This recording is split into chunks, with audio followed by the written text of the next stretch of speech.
haati manaa qeerroo hawwiin maal jette quuftuun of huute yookaas of rarraaste. Kanaafuu Oromoon mana kootii baasuu qaba. Mucattiin kun yoo of ajjeefte rakkoon booda narra gahaa. Kanaafuu mana kiyya bahuu qabdi jette. Viidiyoon ishee xiqqoo'eeraadha. Kan ammarraa muree fide kanaaf viidiyoo ishee baay'een keessan agartanii jirtanii. Of ajjeessuun ergi booneen of ajjeeste faashinii isiniif ta'ee jira. Ani jalqaba waan isiniin jechuu barbaadu. An dhugaa rabbii obboleetti koo tokko jira beektanii. Ati gaafa namni kanan godha gaafa jedhu maaliif hin godhii dhiisin jettu maaliif namni sun nama sana akkas godhi jettee narrabsite hin gadda dhugaa dubbachuu fi aloota koo keessatti ani nama tokko ani sanan godha akkas yoo ta'e malee ani hin jiraadhu yoo jedhe anillee nama sana hin deeggara deemii waan sana godhii jedhaan maaliif beekta namni tokko yoo tarra ka'attee deebiste har'aaf ka'attee deebiste malee bor ka'attee deebisuu hin dandeessu. Torbee kana ji'a kana kadhattee deebisuu hin dandeessu. Nama sana kanatti jiraachisuu dandeessu qarshii guddaa yoo qabaatte. Maaliif namni sun bulee ka'ee si kadhata. Sababiinsa bare waan ta'eef.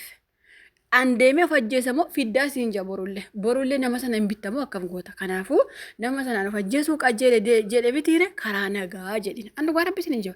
Tokkoffaa ijoolleen keenya miidiyaa kanarratti of ajjeesuun maaliif faashinii isinitti beektu waan duutanii kaatawwee isinitti fakkaata yookaas immoo Oromoo reeffa kana faarsa mitiire isumatu waa hin dhageessu isinitti fakkaata. Keessaafuu ergi booneen haati manaa Joosii viidiyoo waraabdee duute baay'een keessan ofin ajjeesaa addunyaan nagaheera ani akkas ta'eera addunyaa ilmi namaa kamuu namni gammadee addunyaa kanarra jiraatu hin jiru.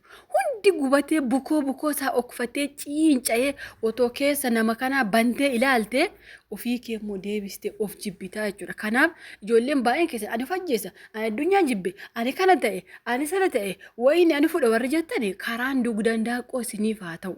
Viidiyoo waraabanii isani warri immoo waliin fiigdanii haadaraaf hin ajjeesiin, abeet of hin ajjeesiin, kana siif godha, sana siif godhattanii isinillee waliin deeman qilleenseena. Galee ilma namaa kamuu hundi gubatee jiraata. Okay, bakka obboleettiin keenya quuftuuni nama baay'eetu mana akiimii keessa yookaas immoo biyya ormaa keessa luka citee jira jettanii anaan garuu na gargaaru diddanii jette. Tokkoffaa quuftuu kana afaan keessaniin Oromoon hin gargaaraa jettaniittu waan ta'eef gargaara. Ergi jettanii maaltu duubatti isin deebise gaafa duraa si gargaara bagati namaatii baate malee jettanii afaan keessaniin dubbattani gargaarsi ishee gaafa soddomaati. Soddomni har'anatti fakkaata akka biyya Arabaatti. Kanaafuu dubbatta waan ta'eef deemaa gargaara. Si gargaargi jettanii maaliif dhiistu? Gaafa duraa si gargaara maaf jettani? Maal rakkatte? Harka miila qabdi deemtee hin hojjettu dhugumatti akkuma isheen jette nama meeqatu mana kiimikeetti lukti irraa cite mucittiin kun baatii meeqa mana kiimikee ture tokkoon kirraa baate sagaleen taaniif mucittii kanaaf si galee ji'a meeqa guutuu abbaan ishee lukti mucaakoo irraa cite kaleen mucaakoo keessaa bahe naaf fidaa hin ilaala jedhee ji'a meeqa guutuu isin kadhate. Sigale mucittii kan namni takka namni galagalee ishee ilaalan jiru. Isin ajandaa guddifachuuf miidiyaa guddifachuuf nama fayyaa ofii ajjeesa jedhe nama sana waliin fiigdanii jechuudha. Quuftuu yoo taate harkaaf miila qabdi. Dhugumatti akkuma ofii isheeyyuu Oromoo ofii ajjeesa. Oromoo akkas yoo na gargaaru danda'a. Har'aaf Oromoon si gargaaruu danda'a. An dhugaa rabbiin jedhu warri gargaarsa mi'eeffatanii teessan ilmi namaa har'aaf si gargaara. Umurii kee guutuu si gargaaru.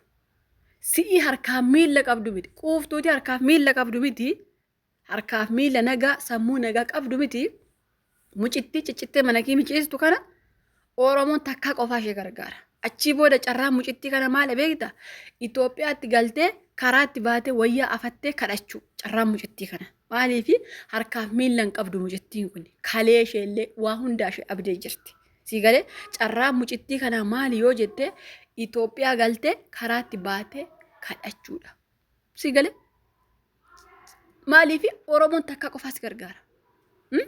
Nama harkaaf miila qabu, nama fayyaa qabu, dhugaa rabbii isiniin jedha gurbaa engadda Dubaayii keessaa ka geemii taphatu sana geemii taphachuuf jee uummata arrabse sana Mubaarak faa birrii 500 siilaanna jennan ani kadhattuudha ka birrii 500 Itoophiyaan haalattan noon jedhe Mubaarakii mucaa gurra gurguddaa sana eenyuun osoo harkaaf miila qabu laayivii banatee kadhata. Dhugaa rabbii faashinii kadhaa fi faashinii ajjeesuu fiddan. nuti gadi baanee kadhachuu wallaalle moo maaliif kushina arabaa keessa waggaa meeqateenye hojjenna? Inde ka harkaaf miila qabu har'a yeroo utaalee Oromoo ati dagargaaruu didde ofin ajjeesa gaafa jedhe fedhe of godhe. Rabbi lubbuu kennan bisee addunyaa irratti dhugaa rabbi. Kunoo ka harkaaf miila dhabee miskiinni mana kiimii keessa rakkachaa jiru jira baay'een habiibti. Bii wanti akkasuma godhu kuuftuun uffachiisuu fi kuuftuun akkas ta'uu fi kuuftuun maalii ta'uu fi wayneen humna yaa Oromoo. Isin warri hin gargaarra jettan hin gargaartanii duramaa dubbattan deema gargaara. Gaafa 30 gargaaratan 30 mucaa har'a gargaara deemaati. Gargaara. Gaafas harkaaf miila hin qabdu seetanii. Gaafa si gargaarra quuftu jettanii afaan keessan keessa albaatanii gaafas akka namni harkaaf miila hin qabne kumaatama meeqaan Oromoon meeqa biyya Arabaa keessatti maraatee jiru wallaaltanii hin beektanii gaafas har'a ammoo maaltu sirriitti dhufnaan keessa dhaqxanii sharrafsi ture maal taatan jedhama baay'een keessaan arrabsitu harka qabda miila qabda naan jettanii kanaafuu of ajjeesaatti mucaa dhugaa rabbii ajaa'iba qabdanii har'a namni tokko otoo fayyaa otoo illee mucittiin kun Oromoo waraqaa naaf hojjechiisa mana Arabaatii na baastanii jirtanii lubbuu kiyya baga na baastanii galatooma waraqaa munaa hojjechiisa deemeen hojjetadha soo jettee homaa rakkoon qabu Oromoo hojjechiisee rakkoon qabu. Ookee isumayyuu si gargaara gaafa 30 jedhanii miire abbaan gargaara abbaan isii haayisu deemtee finyoo ofi xaachuu maaltu fidi. Qeerroon gaafatina ammana qeerrooti baheera an akkasuuf go'eera an kana of go'eera kana booddee reeffa koo biyya gasha eenyuun garaa ga'uuf ajjeestu jedhani bare qoy anumti ani gaaffii qabaa ijoollee keenya kanarraa uummanni ka harkaa miila dhabee akkatti mana kiimii ciisaa jiru iyyuu hin jira namni harka namaa eeggatu iyyuu hin jira osoo nyaatanii osoo ogdanii osoo fagaara kana samiitti ol bal'iftanii osoo mukaa fi jirmatti of dirtanii maal abbaa keessanii finyoo fudhatanii fiigdu jedhani addunyaan nagee أنا نجي الدنيا كوفت بر روزي بي أربعة كنا لا وانما إني جولي كينيا نقولي تكنجر كنوك هركاب مين لراجع تيجو الحمد لله يتم أكيمي كي شفتي كاكوفة غوبات أوف درمو أنا في أجلس أورمو أنا كسب غا أورمو اللي بفقوي كا ما له في اللي بفقوني كوي كإيشان فانا فيك ده في أجلس نجتو اللي بفقو تبان فيه تزمجرا nama ajaa'ibdani bar namni osoo harka miila qabu osoo iyyu osoo sirbu osoo dannasu of ajjeesaanoo yaa Oromoo akkas nagootani Oromoo inde waan dubbattan tokkotti yaala dubbadhaa ijoollee keenya gaafa viidiyoo jettan viidiyoon kun maala jedha hojjedha ama quuftuun kun na caala nama dhugaa rabbi baay'ee taka gaddanii gaafa isheen mana sana jirtu baay'ee gadde ergi isheen baatee garoon baay'ee taka gammade baatee galata rabbii mana Arabaati waraqaa hojjechiisaa fi haa hojjettoonni ahay hin hojjedhu ani hin hojjedhu na gargaaraati waan tokko na isumayyuu eeshi jedhani bar isumayyuu namni hin dinne maakiin faa kun si gargaara mubaarak faa si gargaara inde har'ammoo of ajjeesan namni abdii kutatti hundi viidiyoo mucittii dooktirraa cite kana yoo agarte abdii horatta dhugaa rabbii namni abdii kutate mucittii kana argitanii abdii godhattani maaliifi harka nagaa miila nagaa qabdan hojjetachuu jirtan sammuu nagaa qabdan gittiin kun garuu harka miila dhabdee naafattee harka namaatti galtee isheetii mana kiimii keessa ciisee boo'uu cabbaru agartanii fuula bareedaa ta'e isinitti baati isin warri fayyaa qabdan garuu Oromoon kursii natti bitee kursii ka waan isin agartanii bika warri kadhattoota jiratanii huddunaannessaa oolanii warra akka kaayiroo jiranii faa kanaa warra doofee jiran agartanii ka akkasii Oromoon natti bitee ammaaf hin taa'u akkasiif boossan bar malee rakkoo qabaataniif miti namni gargaaramu nama quba sammuu qabu nama biyya Arabaa ofii rakkate nama rakkoo keessa jiru nama Arabni daraarte nama hojjetachuu ofii harka qullaa gara biyyaa qe'eel nama haala mijeeffachuu dadhabe nama akkasii gargaaramu amma dhuguma rabbiitti yoo dubbanne an dhugaa rabbi osoo Oromoon quuftuu kanaaf warqii addunyaa irra dhaabanii fi itti gammada.